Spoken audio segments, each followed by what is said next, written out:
Niekedy stačí len ticho, teplo domova a pohľad do plameňov, aby si človek uvedomil, čo je v tomto zrýchlenom svete skutočné.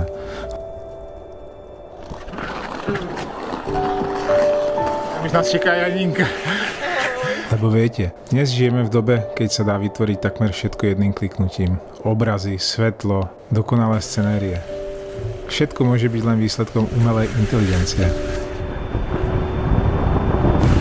Tento šperk a jeho fotky však nevznikali v počítači. Obuli sme bežky a vyrazili na špeciálnu misiu. Nájsť to najdokonalejšie miesto, kde tento šperk nafotíme predtým, než definitívne poputuje k svojmu novému majiteľovi. Žiadny umelý svet. My sme tu, vonku, v ostrom vetre a mrazivom chlade. Sme na skutočnom mieste, pretože veríme, že poctivé remeslo si vyžaduje poctivý prístup. Kedy fotíme pri tejto hore, ktorá sa volá Kriváň.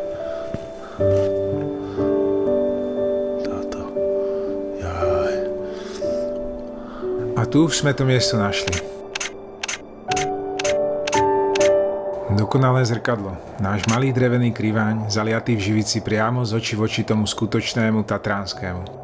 Ten kontrast ostrého mrazivého snehu a tepla, poctivého remesla, to je presne ten moment, pre ktorý túto prácu s Jankou tak milujeme. Je v tom pot, mráz a hodiny práce, ktoré žiaden algoritmus nenahradí.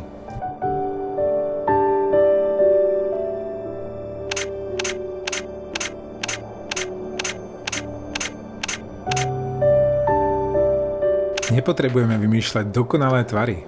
Príroda ich už dávno vymyslela za nás.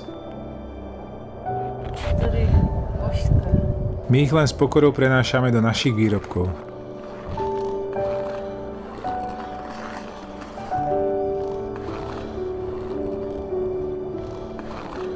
Ďakujeme, že s nami kráčate po tejto skutočnej ceste.